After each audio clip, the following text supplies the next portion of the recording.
We're going to ask questions of these gentlemen, and we're going to be very nice. Right, Gary? Promise. We're going to be very nice to these gentlemen. And I'm, I guess, moderating this. And we're going to be nice to them, and we're going to allow them to answer questions about SOMO, about history, about their perspective, what they feel about SOMO, and everyone can participate. Anyone has a question for them can ask it. And so it's going to be a wonderful night. So anyway, I have a list of questions that I made out, and I'm going to start.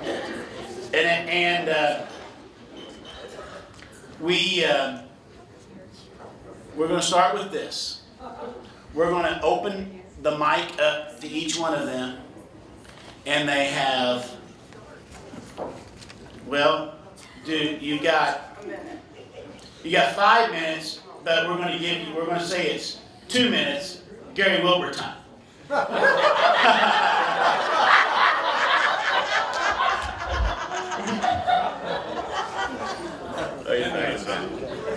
So, Ralph, you're first to say whatever you want to say about SOMO. So you're up. Well, if we're going to talk about the history, I guess, or when I was the board chair, I came in at a very exciting time, especially when we were bankrupt.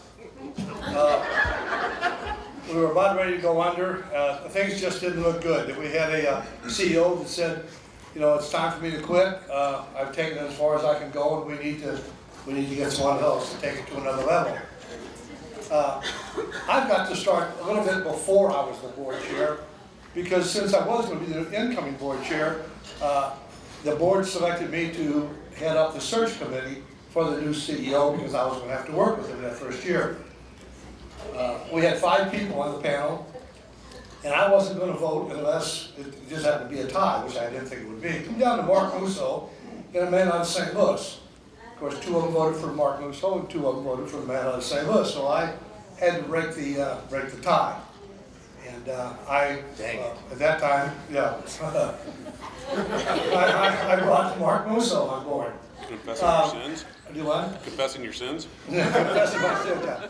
No, I got to, you know, I know there's going to be probably some other questions asked, but I got to tell you something. When we took over, I took as board chair, we had about 176 something bank accounts around the state of Missouri. There was no accountability.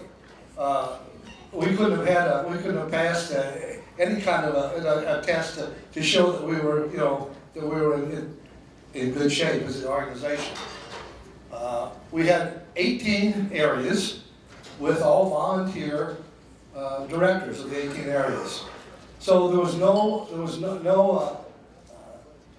I guess you would say, Mark couldn't say, I want everybody here on Monday morning, because they would say, well, I can't be here Monday morning because I'm teaching school, or I'm a nurse, or whatever it might be. And so I told Mark when he came on board, I said, we're going to do a reorganization.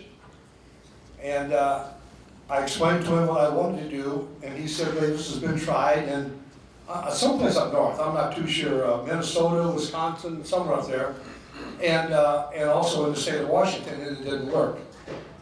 And I said, that doesn't mean it won't work here, Mark. This will work if we do it right. At that time, the 18 areas, I say each had a leader, but the real leader of this group was Gary Reimer. There's no doubt about that. I mean, what Gary said went, and this is no joke. This is the truth. And I found that out because I was in Springfield, Missouri, and I was asking where some people were, and they said, well, they're in their meeting.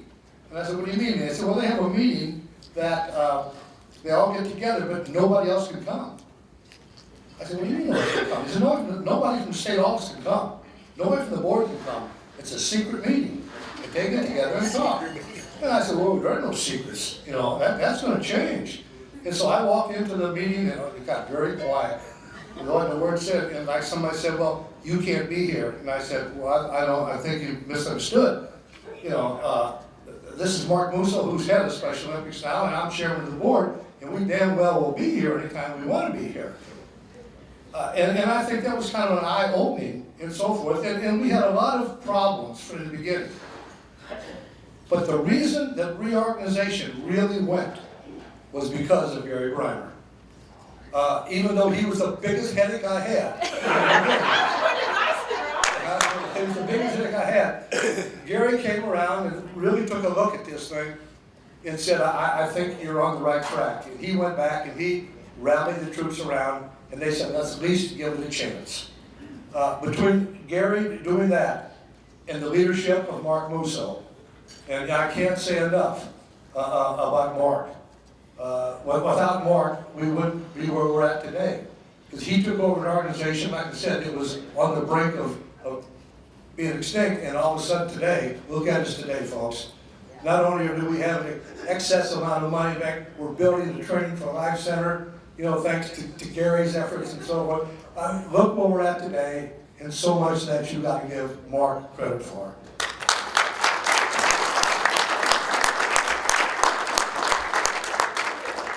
The other thing that I guess that I noticed that, again, you got to remember, I didn't come from Special Olympics. I came from law enforcement with the torch run. I was never a hugger. I was never anything. I was just, all of a sudden I just showed up one day, and they were smart. The only reason I got put on the board, let's be honest, the reason I got put on the board was because the torch run, because of Susan Stegman and taking over it and making this torch run successful. I need that. What's from Mark in your nice words about him? Yeah. Well, Mark should know that, I normally don't drink any scotch. Anyway,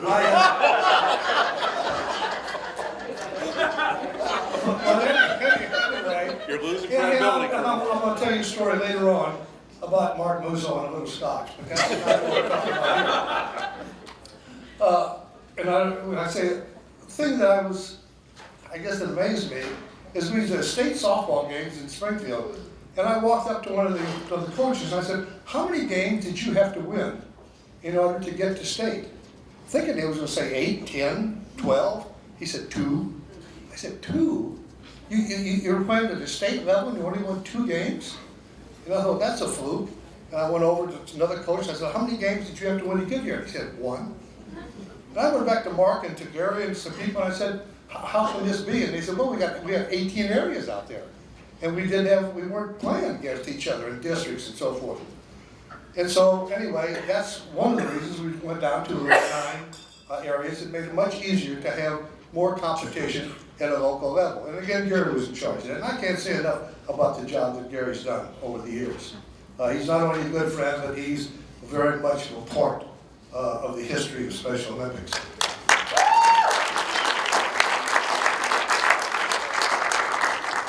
I did let my alligator mouth over my tadpole, you-know-what, and stand in front of all of it. And I said, being the new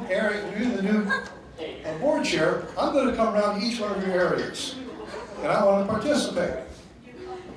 Gary said, okay, and 2 days later I got a letter from Gary saying, all right, if you're going to, let's see if you're going to do it. We're having our district softball, and come on up and help out. So I show up, bright and early, and I said, I don't want to stand around and do nothing. He said, oh, don't worry about that. I've got a job for you. So I'm umpiring. And we get out there, and again, you got to keep in mind, I don't know anything about Special Olympics. So I'm out there, and of course, it's about 99 degrees out. And most of the teams were pretty well matched, but this one wasn't matched too well.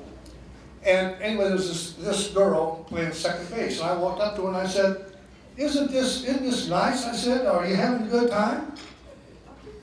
She said, what the hell's wrong with you? She said, it's 99 degrees out there.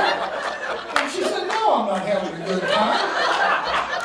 And so I thought, well, so much for the fuzzies for Special Olympics. But about the next game, and I won't drag this out much longer, about the next game, there was one team was running like 15-1. The one who had the 15 runs, had the bases loaded, and the guy who's the bat hits a line drive towards the shortstop, and just about took his head off. I mean, he goes like this, and just about hit him in the head, because he couldn't move because of his disabilities. Couldn't move that quick. The ball goes out, 3 more runs score. This kid gets to second base, and only because he can't run that well as far as he gets. And the kid who ends up has his head chopped off goes over and throws his glove down and walking towards second base. Oh boy, here we go. He's going to punch him right in the mouth or hit him on. And he walked over there, and right before he got there, he stuck his hand out and he said, "What a good hit." He said, "I wish I could hit the ball that hard." I thought, holy smokes. You know, I played sports all my life and never would I, not only would I have not done that, I wouldn't even thought about doing that. You know? And I thought, welcome to Ralph, welcome to Special Olympics. And so, you know,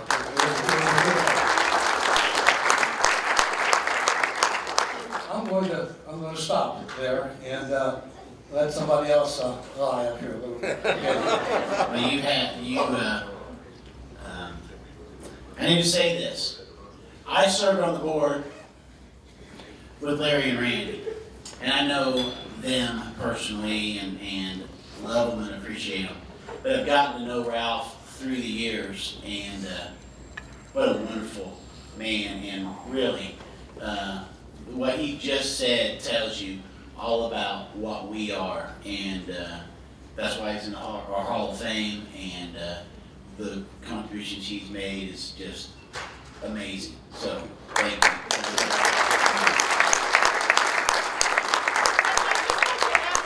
First, when I applied for a job, he was on the search committee and he didn't give me the job.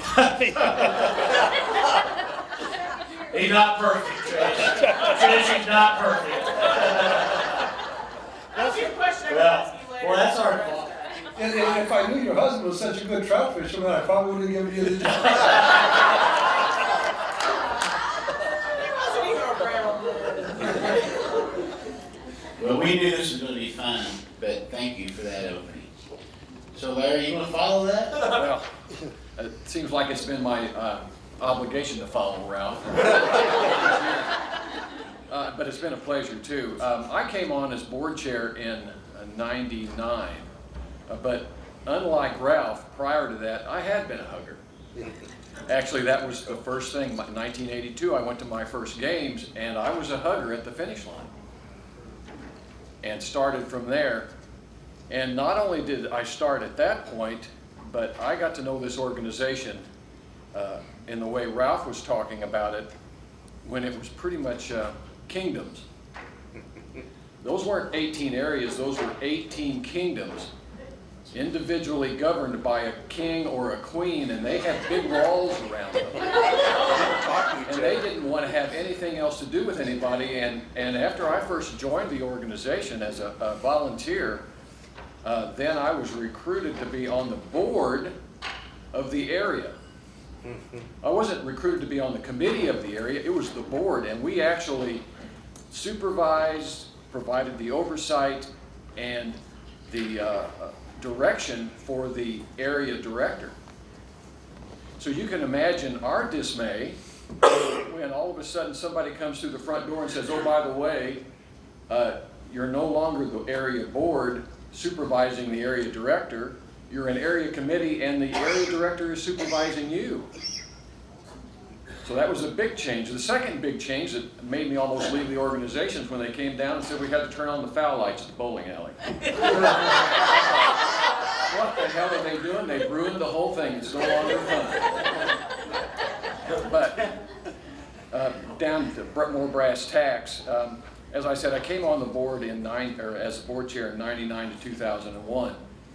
And the only reason that I kept my head above water during that entire time is that, to quote Isaac Newton, I was standing on the shoulders of giants. One of them's right here. Another two were board chairs. One was Jay Levitch, who was an attorney. And once Ralph blew the system up and then started rebuilding it with Mark and the staff, then Jay came along and really added a lot of strength to the structure. And then the person that's probably the real board hero that should be sitting up here with us, his name's Tim Cox.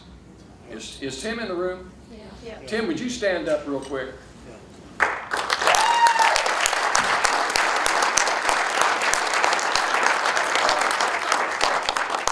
Tim put in in countless hours and blood, sweat, and tears in building an infrastructure for this organization, that we still follow the rules that he basically laid down that foundation. So when you say board heroes, that's a man right there that deserves a lot.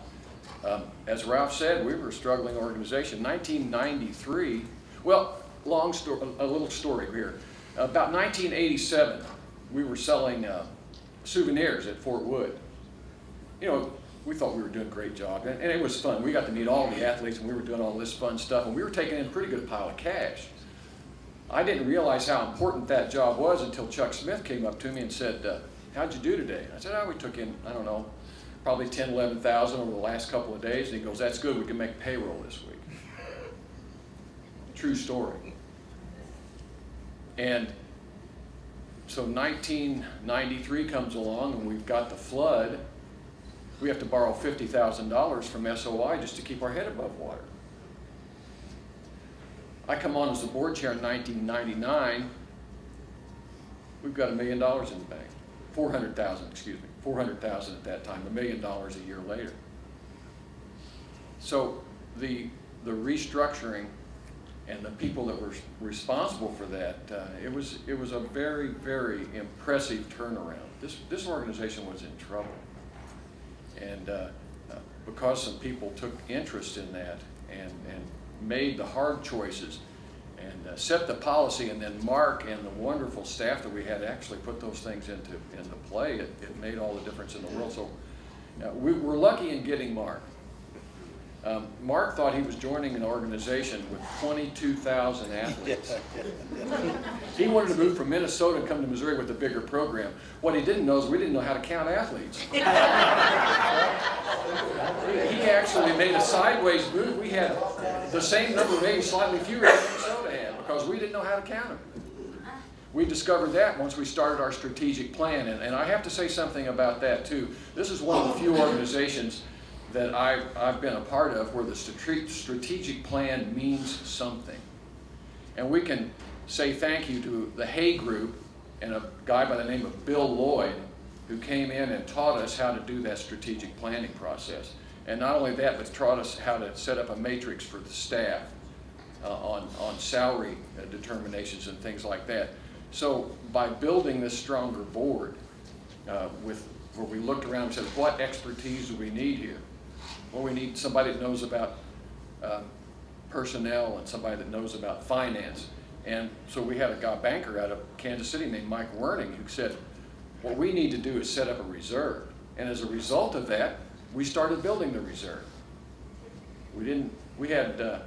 Like I said, we had to borrow $50,000 right off the bat just to keep going. And now in 2000, we went from $400,000 in reserve to $1 million in reserve. And it was increasing, every day because the revenues were coming in, and we finally had an organization behind all of our efforts. So that was a wonderful time to be there.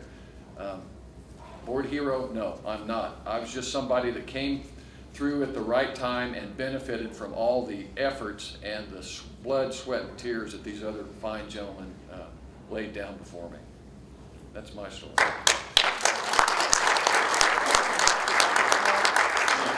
Just one comment, Larry. We knew how to count athletes, we just lied to Mark so we couldn't Yeah, I might say something too before we go to Randy. We have in my opinion, as the board chair, a well-oiled machine right now. And and in my school district, I'm a superintendent of schools, it's the same way. It's a well-oiled machine, and my job is to not mess it up, basically. And it's a well-oiled machine because of folks like Ralph and Larry, and it's pretty awesome. And I just, as I listen to you guys, and it's amazing where we are today. In a little bit, we're going to ask about what's the difference between today and when you were board chairs. But man, I consider myself very fortunate to be in the position that I am as the board chair, knowing the work that these gentlemen and all of you have done to get us to where we are today. And it's awesome. So thank you. Randy, turn over to you. Thanks, all. First, it's an honor to be up here with Ralph and Larry. They are certainly, they're Hall of Famers. They're legends in Special Olympics. And I'm not a Hall of Famer, and I'm not a legend because I'm not as old as they are.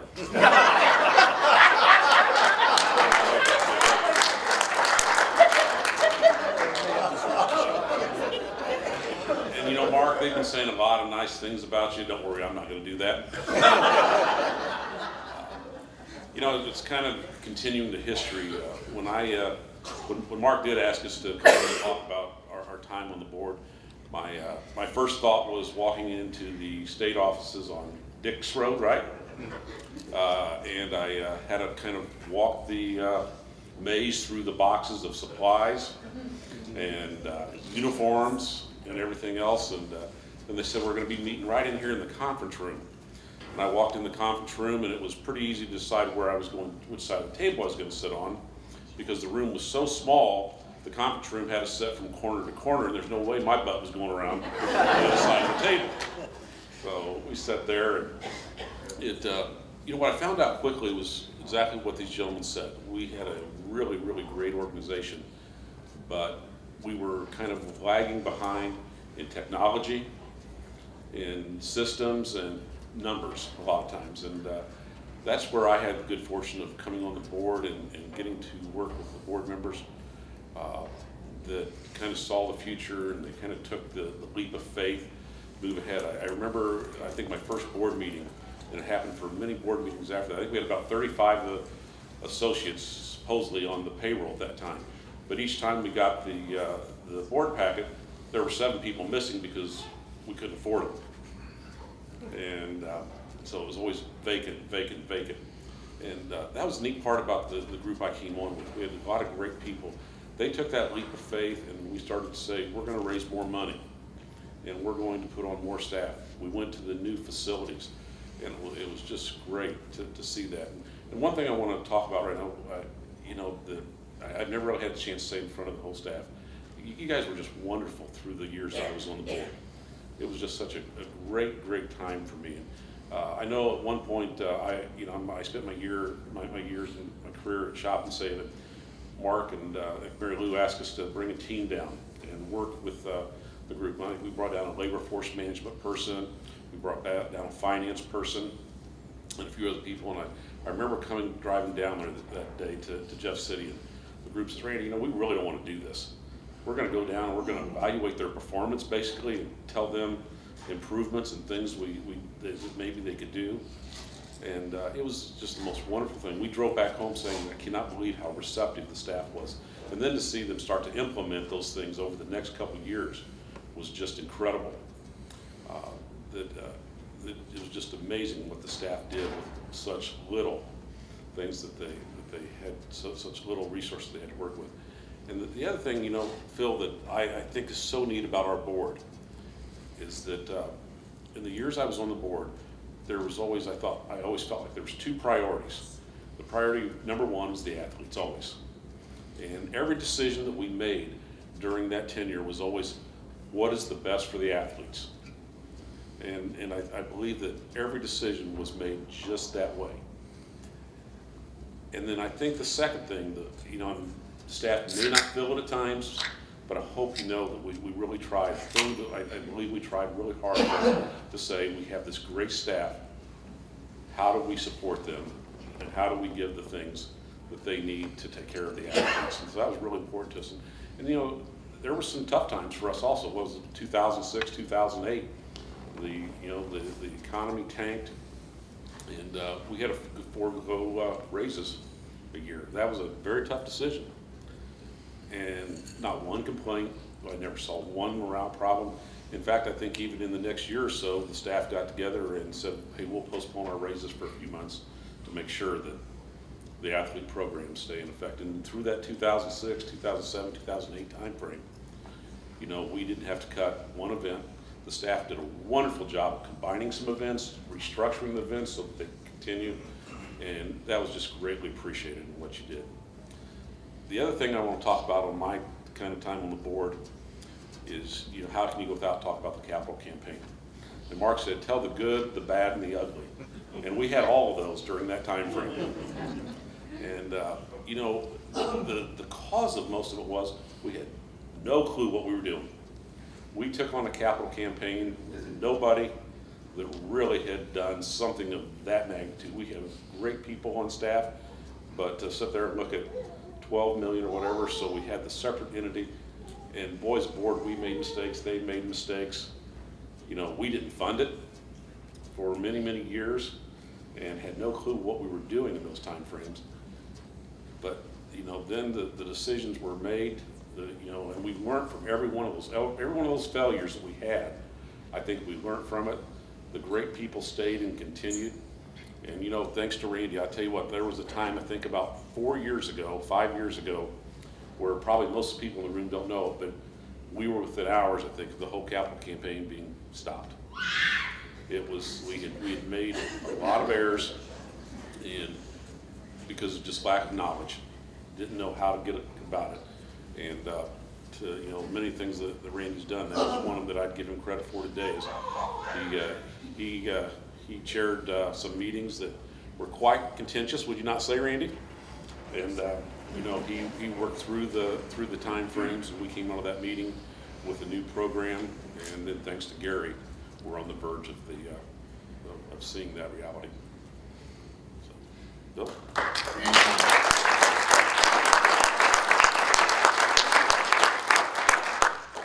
I wasn't going to say anything, but I feel compelled.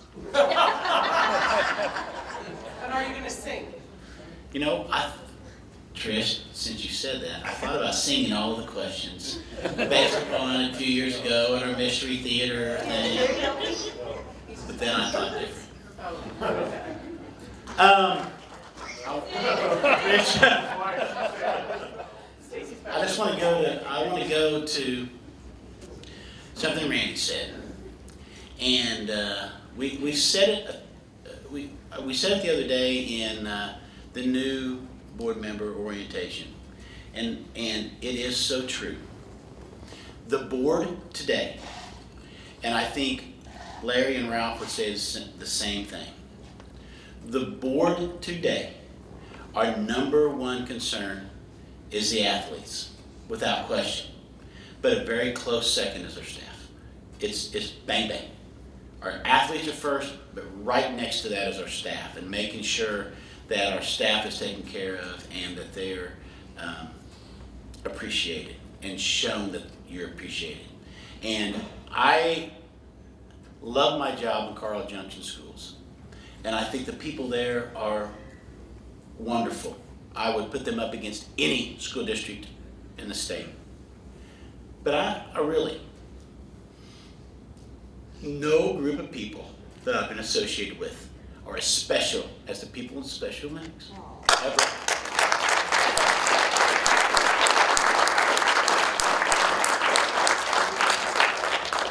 I love you all, and your hearts are so big, and that's what's so awesome. And in my job, we always fight that person that isn't nice. When I tell people, we want you to be nice, and we want you to be the very first person that our kids see in the morning with a smile on your face, and when they leave, this smile on their face. But that's a struggle from time to time. Not a lot, but every once in a while. But it's never a struggle with this organization. You love people. You love the people that we are associated with. That's what we're about. These gentlemen and you all that are staff members now and the staff members before you have set that as our expectation. That's what SOA is about to me. And so I wasn't going to say a whole lot, but man, that's what it's about. That's what it's about. And you're awesome, and I appreciate you. So now I guess we can go back to having fun.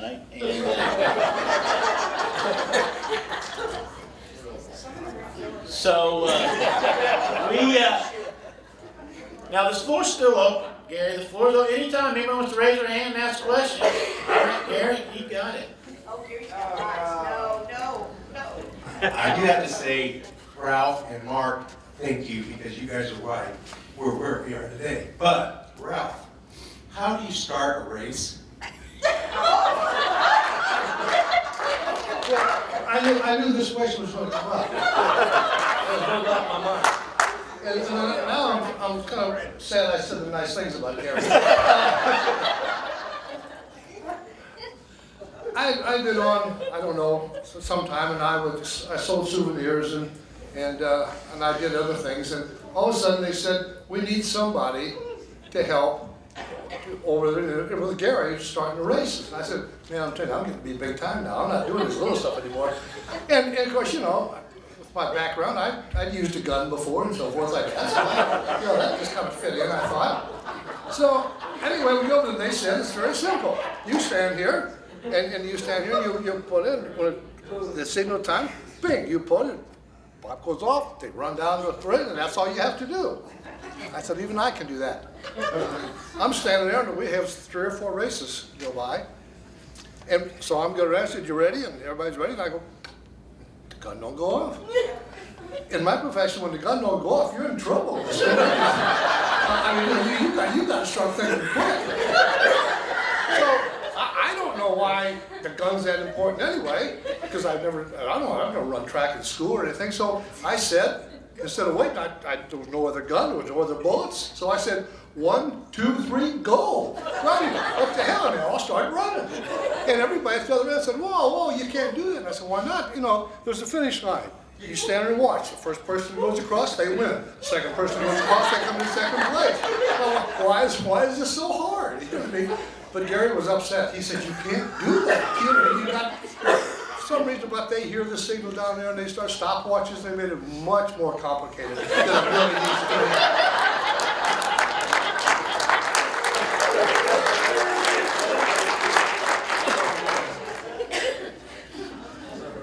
You learned lesson hard way. Yeah, yes, I did. Just like I did. Is that? Yeah, can I tell my story? Sure. You're the moderator. So I guess I can tell my story.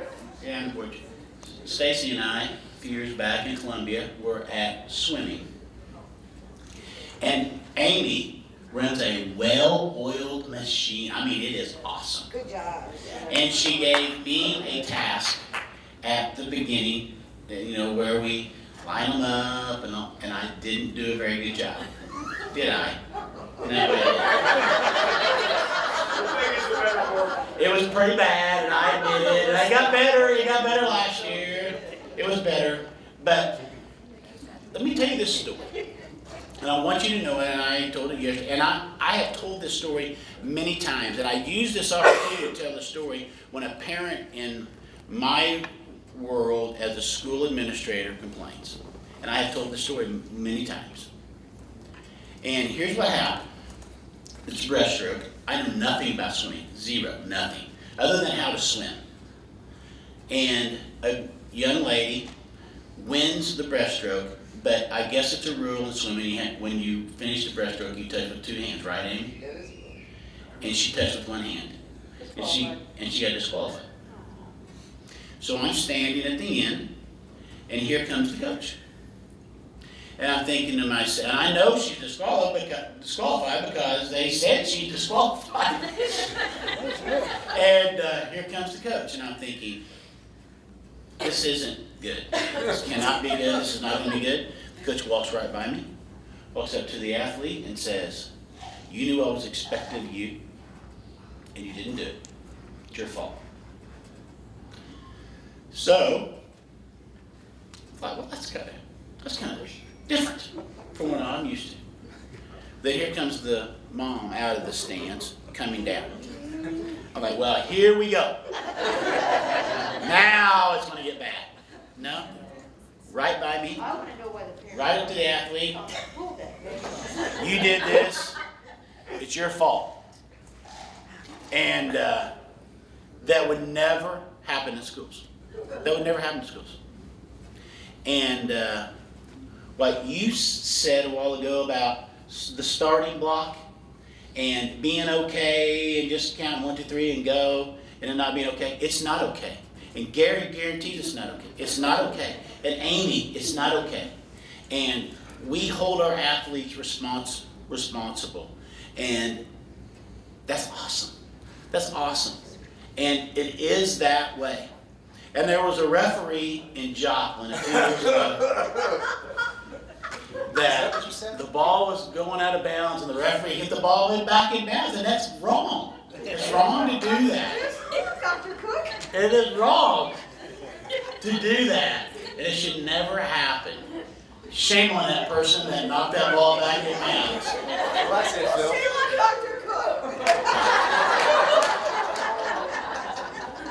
But our kids grow, our kids get better. Our athletes grow, our athletes get better because of the expectations of this organization. And it's awesome. That is awesome. Okay, any other questions from the floor? Anything from the floor? Okay, I've got a question. Let's see here. I'm going to ask each one of you this question. Who is your favorite current board chair?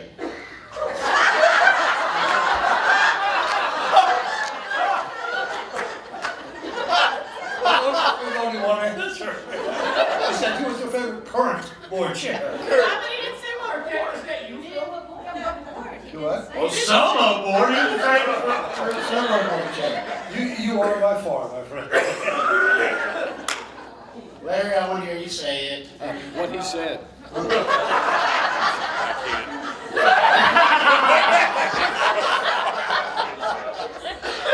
Now, Randy and I we go way back, and we've been on the board together for a long time. And I followed him as the finance committee chair, and then I followed him as the board chair. And I take every opportunity when things are a little bit better than they were when he was there to take credit for that. So that's why he says. I don't know if I should. I was prompted into this one, but I think I might just have to just ask it. In your associations with Special Olympics, who is the worst board chair you ever dealt with? The current one?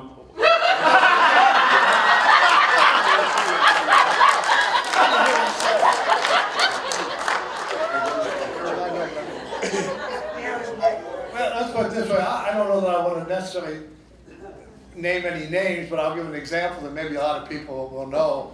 When I first came on the board, we had a meeting in St. Louis. And it wasn't so much if you went through the agenda, it's what time it was. It would get to be 3 o'clock and the board chair would say, there's a hell of a lot of traffic here in St. Louis, let's get out of here. And that's ended. I mean, no matter what the business was, that ended it, and then everybody went home. And so I think that was the worst board chair that I ever served. Well, again, without naming names, but I think that any board chair that brings disgrace on the organization and kind of is escorted out the back door would be the one that I would raise the flag on it, without naming names. You know, Phil, I gotta say I've been so fortunate. I mean, I've worked with you, I've worked with Randy, Larry Ewing, you know, you talk about class acts. In my tenure, you know, in fact, it was like, I had to follow Randy. You heard the resume today. That wasn't something that was necessarily fun, but it was, I was so fortunate in the time frame that I served on the board to work with just such great people. Yeah, I would agree with that. And Gary? I have a question. Ralph, is there any truth that really there was 5 candidates for the position when you hired Mark, but really the other 4 canceled out? So they just didn't show up.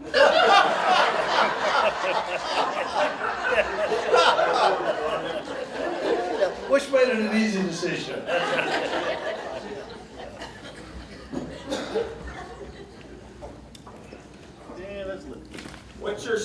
What's the one moment in time, I know there's multiples, but what's one of right now while you're up there, the moment in time in Special Olympics that, you know, you said, wow, you know, and just kind of, what's that standout moment, that aha moment? Yeah. I mean, I know there's multiple.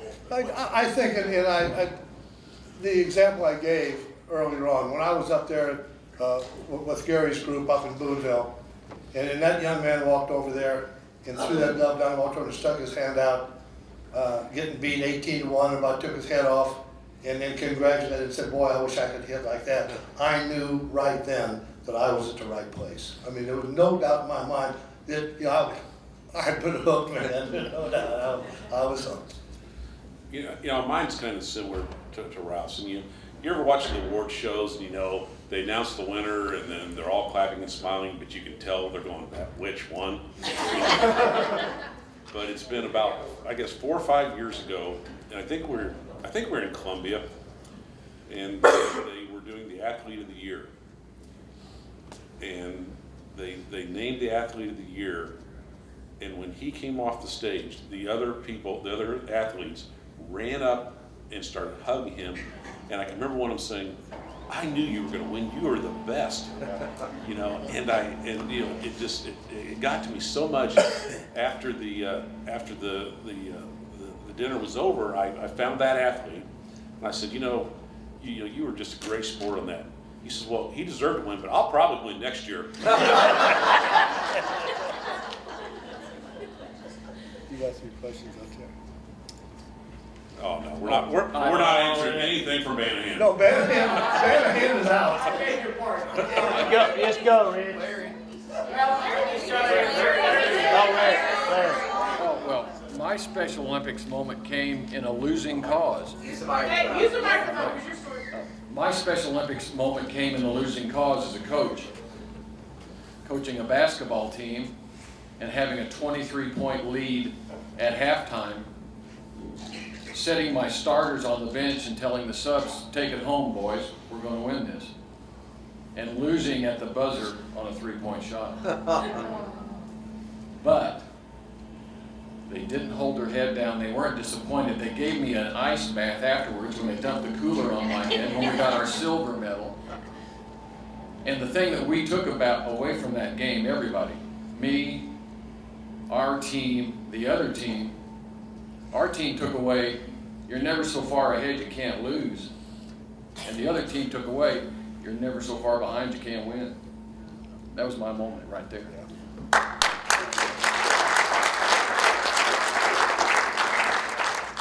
Rich, go ahead, Rich.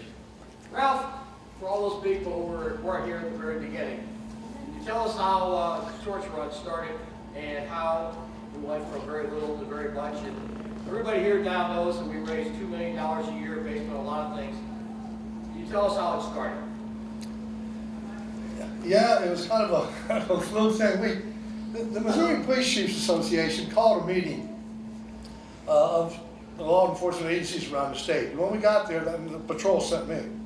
And when we got there, they said we wanted to do 2 things. We want to do some type of an event to raise money to help a charity and also to enhance the name of law enforcement while we're doing this. We decided that our charity of choice was going to be Special Olympics. And we decided we was going to have a 5K run in Jefferson City. It's not a law enforcement run, this was just a 5K run. We knew nothing about putting a run together. And, but we did, we worked at it, and I think we made $2,000. I mean, we were very disappointed because of the amount of work that we had put into it. And being police officers, we never say that we don't know what the hell we're doing. We won't admit that. We said, we always have an excuse. Our excuse then was, we just weren't in a big enough venue. We're not ready for St. Louis or Kansas City, but Springfield. We'll go to Springfield to do this. So 20 of us worked very hard to put this run together in Springfield. And where we had raised $2,000 in Jeff City, we raised $1,000 in Springfield. So it was decided that, well, this thing is it's just a disaster. We're putting all this time in. Each one of us, the 20 of us, could have wrote a check for $100, not done anything, and still gave Special Olympics $2,000. So we decided we were just going to scrap it. And it was my job to get up before the annual meeting of the Missouri Police Chiefs and say, well, we tried, least special Olympics got $3,000, and, you know, let's just forget it. I never did like to lose. Never did like to lose anything in my life, to say that we didn't do what we wanted to do. And I was sitting home one time, it was snowing, it was in January, February, and I thought, you know what, we made a mistake. We didn't make this a law enforcement run. Because we know law enforcement, we can count on law enforcement. And so I knew that the soldiers from Fort Leonard Wood ran the torch from the Capitol. The governor would light the torch, and they would run it from the Capitol to Fort Leonard Wood for the summer opening of the summer games. Not as a fundraiser, just as an awareness of the games and awareness of Fort Leonard Wood. And so I thought, why couldn't we run, you know, the torch from Columbia, Missouri, over to the Capitol, give it to the governor lights it, gives it to Fort Leonard Wood, tie it in with that. We're not stepping on their toes, and try to raise some money this way. And so I came up with the idea that I, you know, drove the car with us 30 miles. And so I thought if each department could run 1 mile, and they could send as many officers as they wanted, but they each had to raise at least $100. And so the Missouri Police Chief sent out letters to all the people around the state. And I think we had 32 agencies that first year that did this. And I mean, this was a high-class operation. I mean, we went and we went along, and I got in my car and went from the Hearn Center, went 1 mile, got out with my spray paint, sprayed down on the thing, then went another mile, sprayed paint down, went to the highway department, got some cones, you know, the big cones, and bought some tape and put on, you know, 1, 2 on each one of the cones. We sent them out that morning. So like I said, this was a high-class operation. This was no thing. And we all met at the Hearn Center, and we gave instructions what we were going to do. In other words, the first group would run from Columbia PD, and their car would follow them, and they'd run 1 mile, and then there would be Boone County Sheriff's Department or whoever, and the Columbia people would get into their car, and they would head on to Jeff City, and Boone County would run it, and they'd pass it off to the highway patrol and all the way across. And when everybody got over, they congregated at the firehouse, and then all of the runners together ran it down into the Capitol. Well, we raised $15,000, and we thought, boy, we know something about raising money. Well, this is big time, you know, big time money raising. And the next year we did the same thing, and we raised $30,000, and the next year $40,000. There was two things that happened that made this successful. One was Susan Stegman.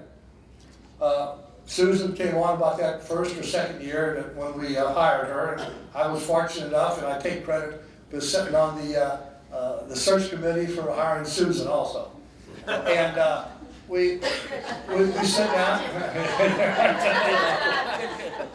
and Susan said to them, "What am I supposed to do?" And they said, "Follow Ralph Bealey around, because he really don't know what he's doing." And so Susan did, and she come up with all the different bad things I was doing and turned them into good things. And the second thing was Randy Babe. About the second or third year, Randy got really involved over in the Columbia department. Of course, that's where we started. The Parks Run was over in Columbia. And Randy's help was invaluable, and his guidance, and I can't say enough about what you have done over the year for the Torch Run. It would not be what it is that we're going to be, Randy. It's just.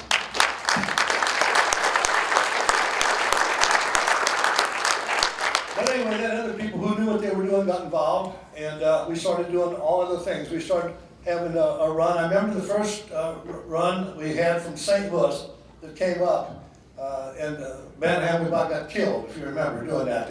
It was lightning and storming and so forth, and I said, we need to stop this.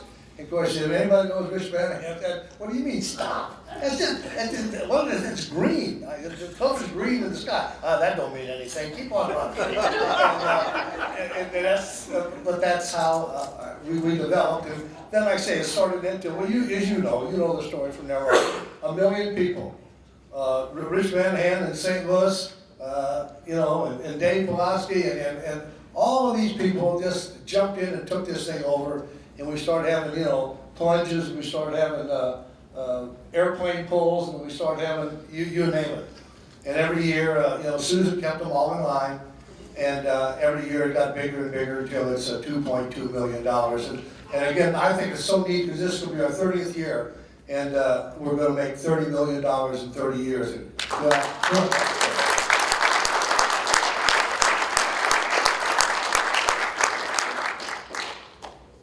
Ralph or whoever, where did the law enforcement torch run start for Special Olympics? Where?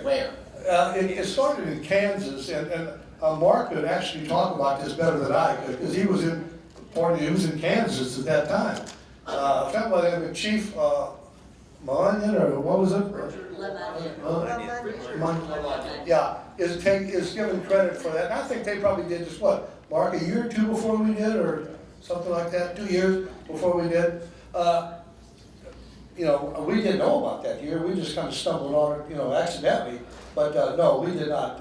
We did not start it United States wide. No. Great. Okay. All right. Any questions from the floor before I go? Okay. Can Mark dance?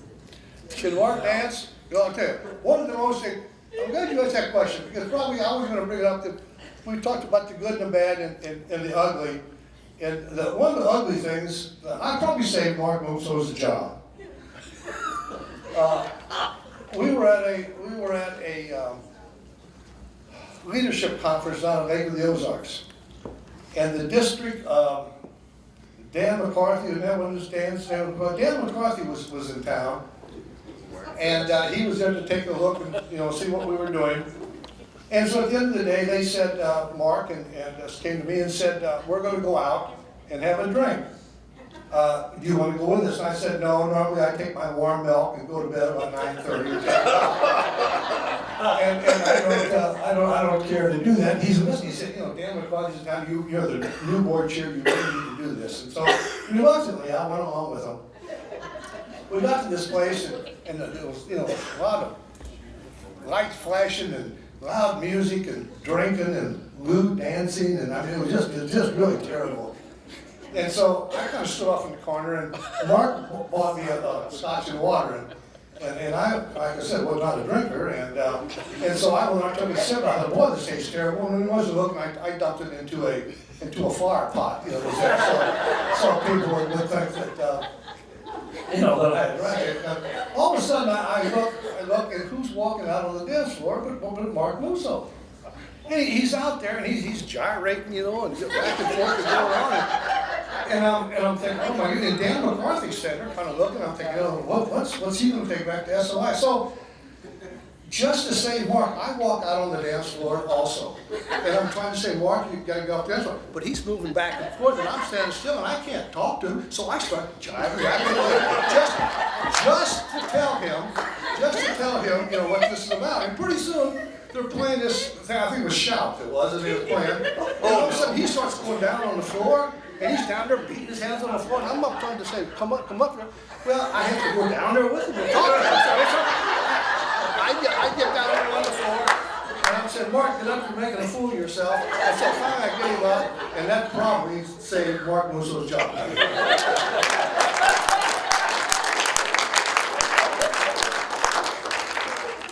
Let's do that, Ralph. Let's do that. Yes. Tim. Show us.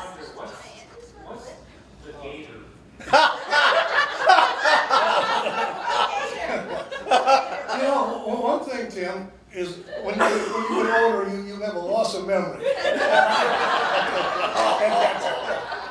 I just can't remember that part of it. I do. Yeah, the gator is basically what we were doing with the Shout that night. And a time or two after that. And the party table contest? What? The party table contest? I don't know about that either. And the black tie toga party? Any questions? That was neat. Listen, somebody needs to ask these guys some questions. I'm going to rate it. Good. What's I want you to tell us the strangest or funniest thing that happened while you were a board chair. Besides me. I wasn't board chair, Okay. but I thought it was quite funny. We were working the polar plunge at Lake St. Louis. What's wrong, Jennifer? And we're sitting there, and all of a sudden I notice that none of the ladies are talking. I look up, and there's two young men walk in dressed as cowboys. They've got their hats on, they've got their bandanas on, they got their guns on, they got their boots on, and that's it, except for a pair of little bitty briefs. You should have seen the look on Jennifer's face. It was total panic. This is a family deal. Those guys probably posed with 50 different women getting their picture taken, including my wife. You did Naked Plunger in St. Louis too, were you there for that one? What's that? The Naked Plunger in St. Louis? I don't know if I was there was that the one that came off as they came out? No. I missed it. I was still working. Mark and I were in Springfield early on, and we were negotiating with a guy by the name of Don McGelvery, who was with Olympia, for the telemarketing contract. And he'd put all of his papers out on the table there at Hemingway's at Bass Pro. And after it was over, we said, well, thank you. And if any of you had served on the board with me or knew about me, I was never a fan of telemarketing. I absolutely hated it. And thought from day one we should just toss it out the back door. Well, after we talked, we all walked downstairs from Hemingway's, and Mark and I said, well, Don, we're going to kind of take a tour through Bass Pro here and look at some of the fishing stuff, and we'll see you later. So we did. We kind of did it in around, and well, I said, hey, I got to go to John. Mark said, yeah, me too. So we went into the bathroom there in Bass Pro, and we're standing at the urinals, and I'm talking to Mark, and he's in the thing next to me, and we're talking back and forth. I said, Mark, Don's trying to screw us on these acquisition costs, and it really drives me crazy. And Mark kind of gives me this funny look, and I look to my left, and Don McGelvery is standing there. That made me sure that from there on, I never talked to another person in a urinal. Hey, Phil, I got one more. We're in the finance committee, and we're interviewing auditors. And so we had 3 or 4 people, I think, coming that day, and we had an auditor come in. In fact, it was our current auditor. We were, there were some things, that's why we were interviewing the auditors. We weren't real happy. And he made this statement right at the end. He says, my goal is to surprise you every year to find something new so that you're always on your toes.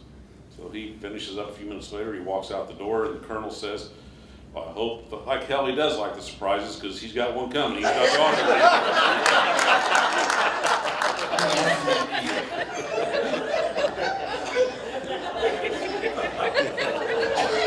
They pick on me, I just don't understand it, Ralph. I know. Ralph, anything? No. Anything the funniest, strangest? No. Like I say, When you went to the town meetings, you don't have any good stories about the town meetings we were going through the restructure? well, just that they were dangerous. The part of the restructuring is that's one thing we decided that since we was going to make such great changes, and I didn't mention that Mark and I traveled all over the state and went to all these town meetings where we invited all the coaches and the parents and everybody there to say we are going to make these changes, but we're not shoving them down your throat. Here's why we're going to make them, and if we don't make these, what's going to happen? But boy, there was some irate people out there. I mean, that really was against this because they just thought that it wouldn't work. It was going to change, but it wasn't funny. But I think the strangest thing was in Union, Missouri, and Franklin. This was in Franklin County, and Franklin County, under the new restructuring, was going to become part of the St. Louis area. And oh boy, they hated that. They didn't want that at all. And they said, we don't want to be up there with all those people and all those thugs and those drugs and all that kind of stuff, everything else. And I looked at this woman and I said, if you don't think there's any drugs in Franklin County, lady, you better break up. Because you got as many, drug problems out here as they've got in St. Louis. But there was some interesting times at those town meetings, but they weren't funny. I mean, it was nothing funny. Mark, you remember, yeah. Mark talks about stories about referee having to back out the door. Well, we backed out a few doors when we went on the town meetings too, so, interesting times. Hey, what was the budget when you were board chairman? Can you remember? I don't remember. I don't remember. You remember? It's 3. 3 million? 6. Yeah. Not much different now. Yeah. One of the hardest things with this, when we had this 172 bank accounts, when we went to run a central, banking, we said, when you make money, it's got to come into Jefferson City. And boy, that was a fight, because people said, when we got to get money from people, they wanted to stay in the community. And he was trying to say it is going to stay in the community. It might not be the same dollar bill, but it's, it's going to come back to you. Because there was had to be some accountability that the money came in and then you filled out a budget and it was approved by the board and the finance committee and so forth, and then the money was sent back to you. But that's something that had to happen. It had to happen. Where was the headquarters when you became? In Joplin. In Joplin. So you moved into Jeff City when? Yes. Yeah, Chuck Smith and more fellow Chuck, right? Yeah, that's right. Right. And I knew Chuck personally. I actually coached his son in baseball in Carl Junction, and he was my neighbor in Carl Junction too. Chuck was a good fella and loved Special Olympics. I think Chuck was the first one to admit that I've taken this as far as I can take it, and we're in trouble, and we need to have someone come in and take it to the next level. That was a very smooth transition because he realized that where he was at. That, Chuck came, when this organization was originally started, and if you look at the charter signatures involve a lot of people from the Department of Mental Health. Larry Toombs, who was a deputy director, district director, was one of the driving forces behind that.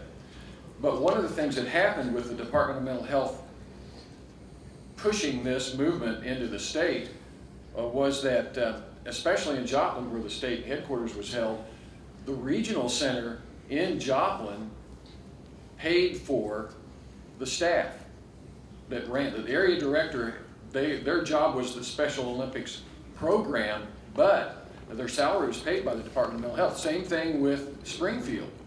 Dick Jones' office was in the regional center, and his salary was paid by the regional center. So that was that really tight relationship that they had. Well, as everything started going, and eventually DMH said, well, we're out of here. We can't afford this. These people have jobs that they're supposed to be doing as case managers, which Chuck Smith was a case manager for Department of Mental Health. That's how he got this position and then became the executive director. And then when the funding, one district after another was pulled and volunteer area directors took over, which some were paid by stipends, others were not paid at all. And that's where these individual 18 different kingdoms sprung up. And that's what Ralph and Mark ran into, this hornet's nest, whenever the map leaked at the leadership conference at Lake of the Ozarks. Do I remember?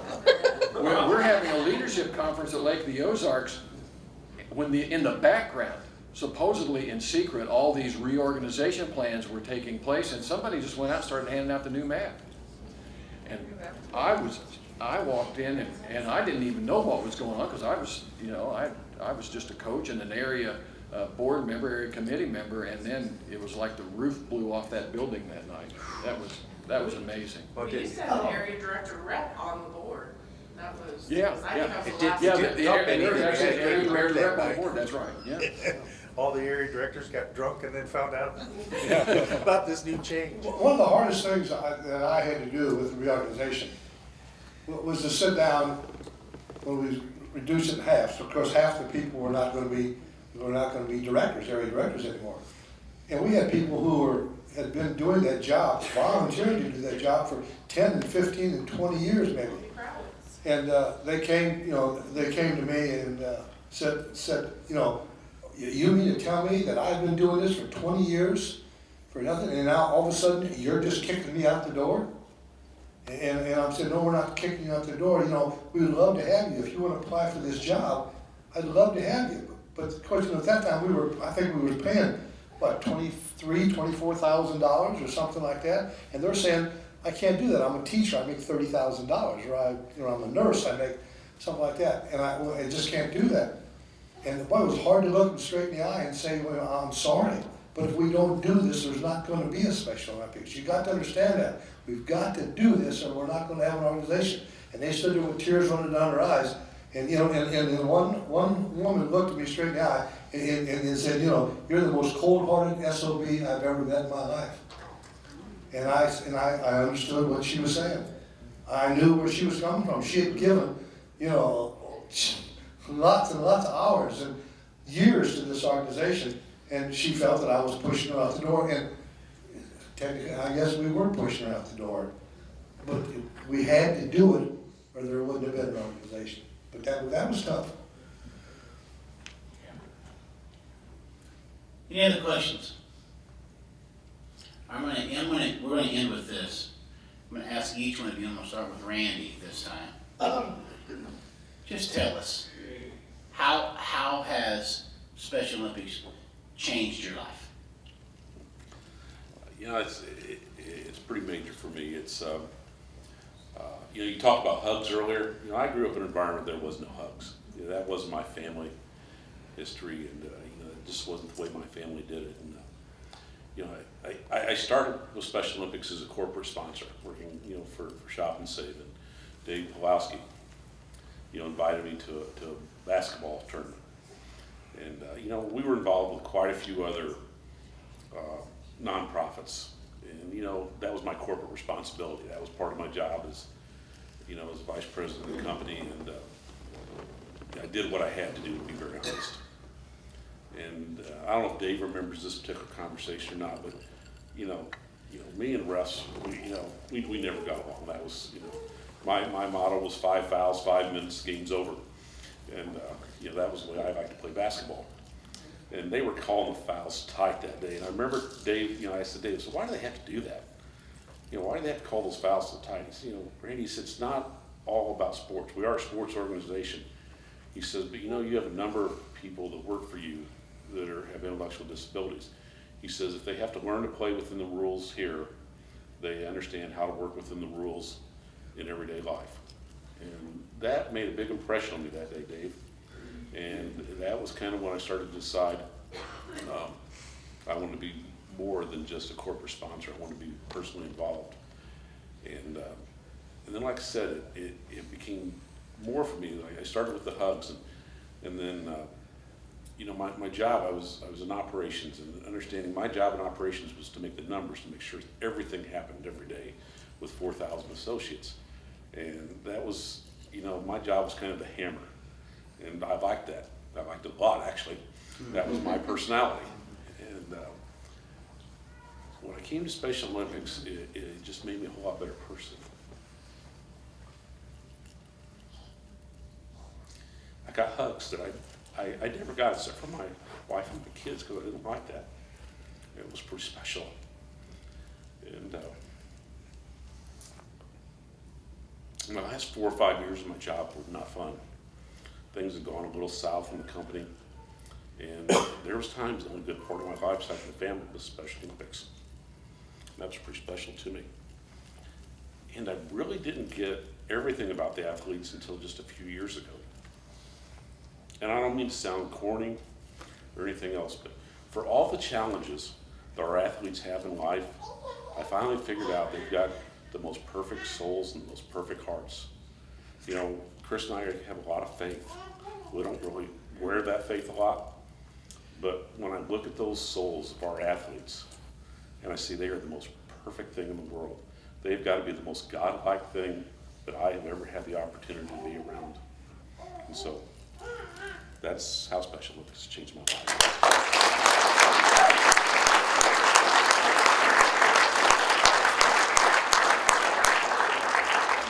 Well said, Randy. I think that the life lesson that I've learned is that don't limit yourself. We live in a world and in a nation today that people tend to draw themselves back within very careful confines. They only listen to the news channels that agree with their beliefs, and they only talk to people that agree with them, and they have their own ideas, and they don't want those things challenged because then they'll get angry and they'll fight back. Special Olympics has taught me that you have to expand your horizons, and you have to accept everyone inside of that, because everybody out there, not just in Special Olympics, but everybody out there has ideas and abilities and words, and you have to open up your mind to that, and you have to accept that. Yes, we can disagree, but let's be respectful in that. And a lot of people that I know have lost the ability to be respectful in disagreement. Special Olympics has taught me you learn about somebody first before you start making judgments. You judge them on their heart and their soul and their actions, not on these preconceived notions about what they can or can't do. And that's what I've learned.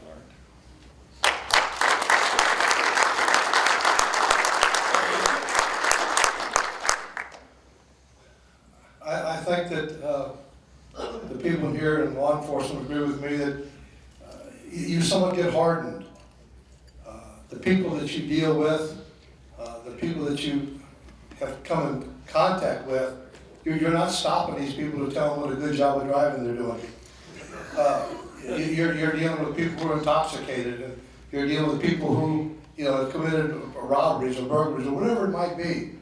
And you kind of get a hardened look on life. If you don't watch out, you think that, like you said, everybody is kind of like that out there. And then along came Special Olympics. And you find out that there's a lot of good in this world. And what it did for me is it was a balance there. That maybe during the week when I was working, I still come in contact with this kind of people. But then when there was the events and so forth, I come in contact with Special Olympians. And what, as you said, they'll tell you the truth. They look at you, they don't lie to you. If you don't ever ask a Special Olympian a question unless you want the right answer. If I come up and said to Gary, what do you think of my shirt? He would say, Ralph, that's really a nice looking shirt. If he thought it was the ugliest damn shirt in the world, he'd say, you ask a Special Olympian, and they say, did you look in the mirror before you look at the house? But look at honesty, and the kindness. It just melts my heart. It just was a great balance for me in my life. And I'm grateful for these athletes for what they've done for me personally.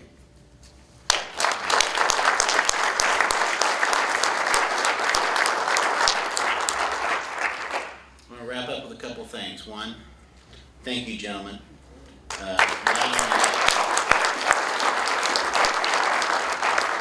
only for words tonight, but for what you've given to our organization.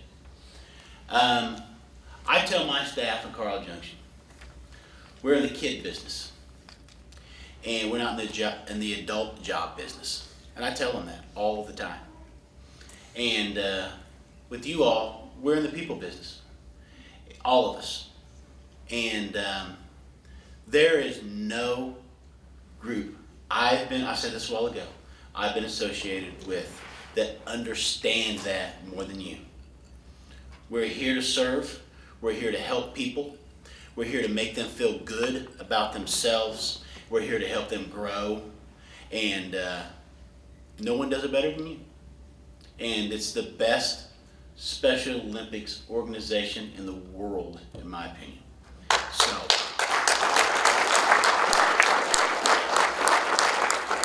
you've heard from these three gentlemen how far we've come. We've come a long way. Things are really good. It's our job not to mess it up.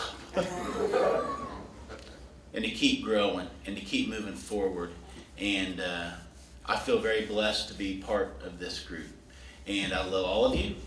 And this has been a great night. We thought it would be really funny and all this, and it was at times, but it tells us how special you all are as staff members and his board members and the great things that we're doing for over 15,000 athletes in this state. And that's what we're here for.